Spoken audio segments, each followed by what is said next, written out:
అందరికీ నమస్కారం. Welcome to Sai competitive academy YouTube channel.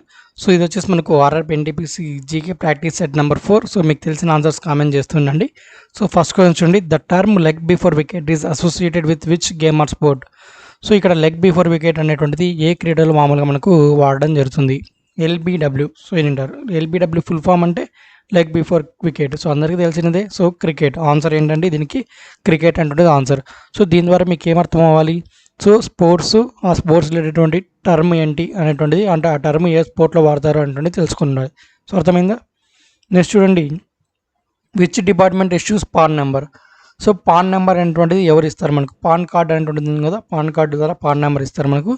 So ఆ పాన్ నెంబర్ అనేటువంటిది ఎవరు ఇస్తారు? సో రెవెన్యూ వాళ్ళు ఇస్తారా, ఎకనామిక్ అఫైర్స్ వాళ్ళు ఇస్తారా, లేదంటే ఇన్కమ్ ట్యాక్స్ డిపార్ట్మెంట్ వాళ్ళు ఇస్తారా, లేదంటే ఫైనాన్షియల్ అఫైర్స్ వాళ్ళు ఇస్తారా? సో మీకు తెలిసి ఉంటుంది పాన్ కార్డు ఇప్పటికే మీకు అందరికీ కూడా 18 ఇయర్స్ అబౌవ్ ఉంటే ఇప్పటికే తెచ్చుకొని ఉంటారు. తెచ్చుకునే వాళ్ళు అయితే తెచ్చుకొని యూజ్ అవుతుంది పాన్ కార్డు అనేటువంటిది మీకు ఐడెంటిటీ ప్రూఫ్గా కూడా ఎగ్జామ్స్ రాజకెళ్ళినప్పుడు. సో బ్యాంక్స్లో కూడా అడుగుతుంటారు పాన్ కార్డు అనేటువంటిది. So PAN card means permanent account number. P means permanent, A means account, N means number. So permanent account number. So మరి దీన్ని ఎవరు ఇస్తారండి మనకు? ఇన్కమ్ ట్యాక్స్ డిపార్ట్మెంట్ వాళ్ళు ఇస్తారండి, ఇన్కమ్ ట్యాక్స్. తర్వాత అండి, the ancient Harappan city of Lothal is associated in the state, is located in the state of. So మరి పురాతనటువంటి హరప్పా సిటీ ఏదైతే ఉందో లోతాల్ అంటున్నది ఏ రాష్ట్రంలో ఉందంటున్నారు? సో లోతాల్ ఏ రాష్ట్రం అండి? గుజరాత్. సో నెక్స్ట్ క్వశ్చన్ చూద్దాం. సో మరి జలియన్ వాలాబాగ్ ఎక్కడ ఉంది అంటున్నారు? సో జలియన్ వాలాబాగ్ హత్యాకాండ గురించి మీకు ఇప్పటికే చదివి ఉంటారు ఎన్నోసార్లు. సో 13 ఏప్రిల్ 1919లో మనకు జనరల్ డయ్యర్ అయితే కాల్పులు జరపడం జరిగింది ఇక్కడ జలియన్ వాలాబాగ్ దగ్గర. సో ఇందులో చాలామంది మరణించారు. సో మరి ఇది జలియన్ వాలాబాగ్ ఏంటంటే ఎక్కడ ఉందండి? లక్నోలోనా, కోల్కతా, సూరత్, అమృత్సర్. సో అమృత్సర్. సో ఎక్కడ? ఆప్షన్ డీలో ఉన్నటువంటి అమృత్సర్లో అయితే ఇక్కడ జలియన్ వాలాబాగ్ అనేటువంటిది ఉంది. సో అర్థమైందా? నెక్స్ట్ అండి, the term aerobics associated with which of the following games or sports. So LBW చెప్పాం. ఇప్పుడు ఇంకొకటి, ఏరోబిక్స్ అనేటువంటిది ఏ క్రీడకు చెందినటువంటిది టర్మ్ ఇది?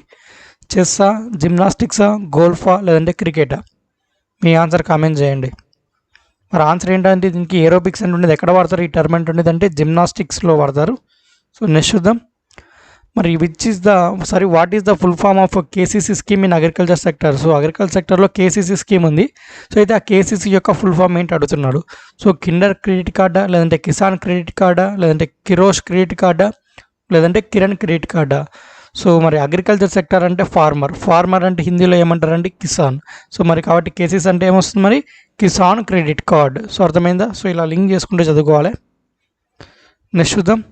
మరి ఎపిగ్రఫీ అనేటువంటిది దేని గురించి అధ్యయనం చేస్తుంది? సో మీరు ఏం చేయాలంటే ఇప్పుడు కంటి గురించి అధ్యయనం చేసేటువంటి దాన్ని ఏమంటారు? సో కాయిన్స్ గురించి అధ్యయనం చేసే దాన్ని ఏమంటారు? సో అలా జంతువుల గురించి, పక్షుల గురించి, మనుషుల గురించి, పురావస్తు వస్తువుల గురించి, సో ఇలా దాని గురించి కూడా స్టడీ చేసి దాన్ని ఏదో ఒకటి అంటుంటారు. సో అవన్నీ కూడా మీరు చదువుకోవాలి, స్టడీ ఆఫ్ డిఫరెంట్ టర్మ్స్ అని చెప్పుకోవచ్చు. సో ఇక్కడ ఎపిగ్రఫీ అంటే దేని గురించి అధ్యయనం చేస్తుందంటే ఇన్స్క్రిప్షన్స్. సో ఆప్షన్ డీలో ఉన్నటువంటి ఇన్స్క్రిప్షన్. సో అది. సో మీరు ఇలా study of Geography, study of science, physics, so ఇలా అన్నీ కూడా మీరు చదువుకో ఉండాలి. సో దీని క్వశ్చన్ ద్వారా మీరు ఏంటంటే ఆ యొక్క పాయింట్స్ అన్ని చదువుకోవాలని అర్థం. నెక్స్ట్ వచ్చేసి మరి what is the maximum strength of Rajya Sabha. So Rajya Sabha యొక్క మ్యాక్సిమం స్ట్రెంత్ ఎంత అండి? 158, 250, 150, 209. సో ఎంతండి మ్యాక్సిమం స్ట్రెంత్ రాజ్యసభది? 250.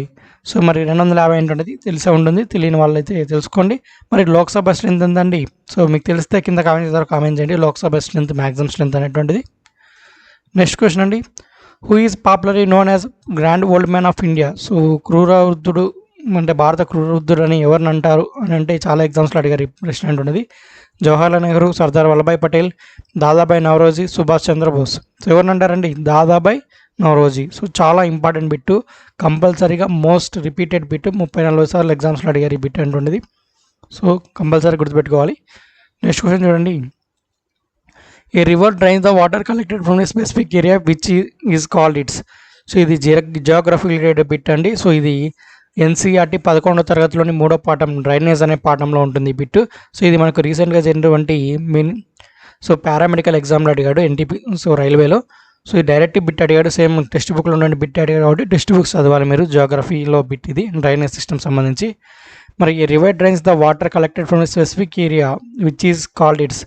సో ఏమంటారంటే దాన్ని క్యాచ్మెంట్ ఏరియా అంటారు. సో ఏమంటారంటే క్యాచ్మెంట్ ఏరియా. సో చాలా ఇంపార్టెంట్ ఇది. సో ఎక్కువ సార్లు 4-5 సార్లు రైల్వే ఎగ్జామ్లో కాకుండా ఇంతకుముందు ఎగ్జామ్స్లో కూడా అడిగారు ఈ బిట్. సో గుర్తుపెట్టుకోండి. సో ఇవన్నీ క్వశ్చన్స్, మోస్ట్ ఇంపార్టెంట్ క్వశ్చన్స్ అయితే ప్రాక్టీస్ సెట్ నెంబర్ 4. సో మరి వీడియో నచ్చితే తప్పకుండా లైక్ చేయండి, షేర్ చేయండి. ఇంతవరకు మీరు మన ఛానల్ని కూడా సబ్స్క్రైబ్ చేసుకోండి, వెంటనే అయితే సబ్స్క్రైబ్ అయితే చేసుకోండి. ఇలాంటి మరిన్ని జీకే క్వశ్చన్స్తో నెక్స్ట్ ప్రాక్టీస్ సెట్తో మళ్ళీ కలుద్దాం. అంతవరకు సెలవు. జై హింద్.